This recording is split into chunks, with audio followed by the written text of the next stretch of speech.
Hey there, this is Perch. I want you to imagine something real quick. I want you to imagine that you are at a convention and you are the star. You're the person, you're one of the people that all these thousands of people who are coming to the convention are there to see. You carry with you secrets in your mind about your story, about the universe that all of these fans, all of these people who've come to the convention are excited by. And knowing that you're recognizable. There's people who are going to come up and say, "Oh wow, it's you." There's people who desperately want to know what's going on inside your head, what your secrets are, what the next step for this universe that you get to play in is. There's a feeling of jealousy, a feeling of envy that you get to chronicle these adventures and these wonderful stories that so many people consume and read and cosplay with and get very caught up in and debate endlessly. That is the world you're dropped into. And I want you to really fix this in your mind because a lot of people I think struggle to understand kind of the creator mentality, and there's a lot of conflicting pieces of data that come in at all times.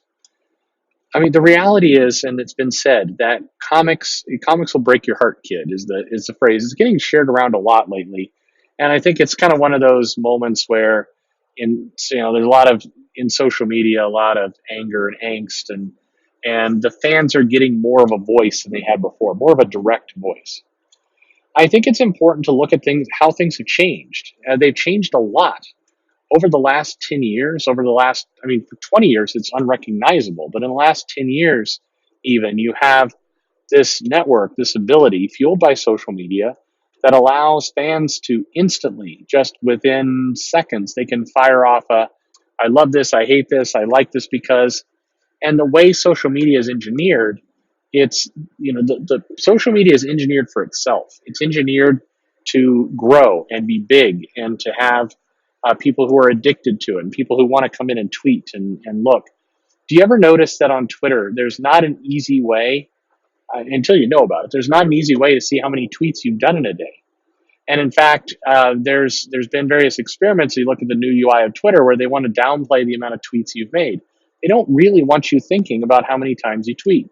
If you go into your analytics on your profile page, you can see, you kind of scroll your little mouse around on the graph, and I am always surprised, mainly because I write long threads, and I always think of those as one post.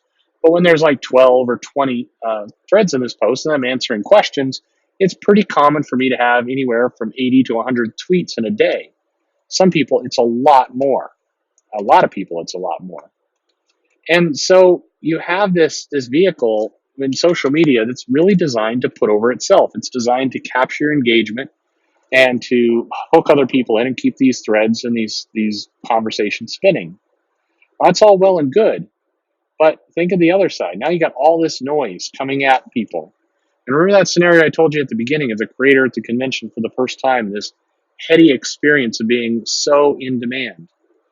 And now picture trying to reconcile these two worlds. You're a creator, you're at home, you don't go into an office. Maybe you work out of a WeWork. Who knows? Some people do, shared spaces, but most people have an art table or or they're at Starbucks writing away or whatever you happen to do. And you're writing your story. You're in isolation. You're creating not next to the water cooler. You're creating in isolation. But humans crave company and they crave conversation. So you probably create groups for yourself. You probably call a friend or you have private messboard groups or or whatever. You're trying to get some friends. Or maybe you don't have that kind of relationship with your peers. A lot of people don't. So they're just in the giant ocean of social media trying to connect with someone. They're trying to figure out a way to make working at home, working in isolation, not so weird. And then every now and then they're whisked off to a convention, which is as far away from normal work from home life as it can be. You're in a huge auditorium, you've got rabid fans. The people who are going to the convention are not normal, typical fans. They're a subset of those fans, but these are the believers. These are the people who paid money, big money outside of the hobby, to come to a location, to engage, to get autographs, to buy merchandise. People who come to conventions, despite various cartoons and what you've seen, they're not there just grumping around. They're there happy. They're there excited. They're there because they paid to be there, and they're really excited about it. And so you get this very strange dynamic all taking place where the creator, who is whisked away from either complete isolation or at least normal human interaction isolation, and they're suddenly in a room where they are a celebrity, a big time celebrity. And it doesn't happen frequently enough. They're not going to conventions every week. When they go back to their home, they're back into isolation land. So it's not like you're a true kind of movie star where you can never escape from it. And so you build up coping mechanisms around it. You're getting little bursts of pure adrenaline dopamine hits of how amazing you are. And then, fueled by this desire to continue to engage in this way with other fans and this attention, you go onto social media and now you get the opposite. You get a huge crowd of kind of faceless people who are picking and critiquing your work. And even the people who are in love with your work still pick and critique at it because that's what social media is built to do. It's built to get into the details. And can you imagine the I'm trying to think of the clean non F term, just the head screwiness. There you go, of this situation of complete isolation, super celebrity status, then almost like weird internet pariahs. People like pick at every aspect of your work and your life, and then back to celebrity, and then into isolation, and bouncing in between all those. It's not normal. And a lot of parts of social media, a lot of parts of how we work and connect together as people is not normal anymore. And this is a problem everywhere. This is a problem with engineering, it's a problem with medical, it's a problem with all types of jobs. It's really a problem in schools. And I don't mean, the adult schools. I mean the younger grades where you have to go into a classroom and teach very young children, have no exposure to all this, but you then crave some adult companionship, adult conversation at night. Maybe you have a good family, hopefully, but again, the social media trap of just spinning you around and around, it's weird. And so I detail all this to just take away for a moment, whoever you are. Maybe you're one of these celebrities, maybe you're one of these writers who's very, very popular, and you don't quite understand this dynamic of people kind of shouting at you and complaining about a panel in a book and, can't they just get a life? Maybe you're Donnie Cates or Scott Snyder or Brian Bendis or someone, and you've got a lot of people who are rabidly fixated on your work and what you say. And they're piping off and they're saying crazy things. And some of it may seem frightening because with the intensity some people get into, but a lot of it just seems like chatter, just endless chatter. And just for a moment, consider it's the people are behaving as social network is teaching them to behave. They're being guided to interact in this way. And it's the only way they know how. On the other end, if you're a fan, if you're just angry at a Gail Simone or a Al Ewing or whoever it is, just block people and behaving all this way, imagine from their perspective. I'm not defending any of these actions, by the way, on anyone's side. The people who are trolling on the internet, the creators who are not the most respectful to their fans, whatever it happens to be. I'm just saying, imagine you're a creator and you're bounced into this world. And, by the way, people kind of ignore this, and it's one of those little asides that shouldn't matter, except it really does. If you're making, as Colleen Doran put it, tongue tied again.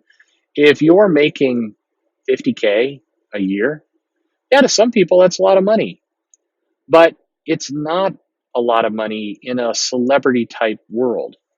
If you go to these conventions, if you're suddenly a name people recognize, if you're a creator that's getting articles written about you and see all the rest of these things, the problem is that stratosphere of people who get talked about in that way and that point, that's really like a 350K job of the people who are getting talked about in that way, who are living that kind of baller lifestyle. That's really where they're at. So there's a lot of screwiness in all these factors coming together. It's all in your perspective. 50K to many people is a lot of money a year. To other people, that's starvation. And, depending on where you fall in that cycle, you'll have trouble understanding that point of view. one of those points of view anyway. But that's just how we're wired as people. So, I want, if nothing else, no matter who you are, no matter where you sit in this equation, try and visualize these different pools, these different pockets of interaction, these different ways that people are engaging with each other. Just try and imagine that for yourselves, because this whole industry is weird.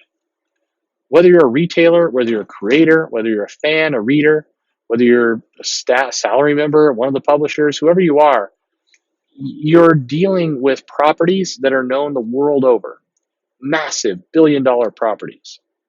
But at the same time, you're either, again, like I said, working in isolation, being treated like a huge celebrity, or getting screamed at online, all at the same time. That's weird. That will play with somebody's head. Oh, and by the way, you're making like 50, 60K a year. And you're being interviewed in some cases by tech people that are making, 5 or 6 times that. I don't, I'm not going to dismiss it all to this, because it's not true and it's not fair. But if you look at some of the heat that some people send the way of the Richard Meyer, who did the Jawbreakers comic, that was a success in crowdfunding, or Van Sciver. Forget about Van Sciver for a moment, because he has his past as a creator. Look at Meyer. Meyer comes on, he does videos. You see the hit count there. You see thousands of people engaging with those videos. You see him do super chats, whatever. If you've ever sat in on one of those, I can't. I've tried for anybody's. I try and sit on the chat live streams, and it's like they say, it's not for me. um, it's hard to engage. I'll come in and chat with you for a little while, but I don't know what I'm doing there. I leave it to the people who like it. But if you're a creator, and guaranteed many of them have stopped by in the super chat because they've heard the same story of, hey, this guy is, this angry fan who's ripping stuff, and got to go see what that's like. So they've put on screen names they've had. I've been at conventions recently where many creators have talked about going to those chats under a screen name and watching what's going on, listening to it. Many big names and small names alike.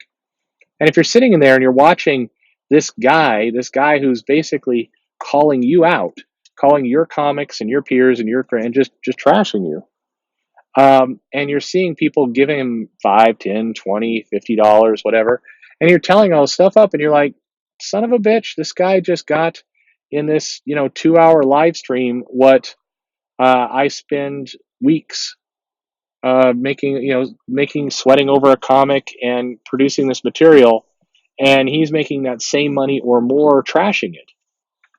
That screws with your head too, and that's what I mean by the heat. I think it's not all this way, and I'm not just putting it all on jealousy, because I do think that when you sit and you just rip somebody and you figure out the right keywords, the right angry things to say to get people all wound up.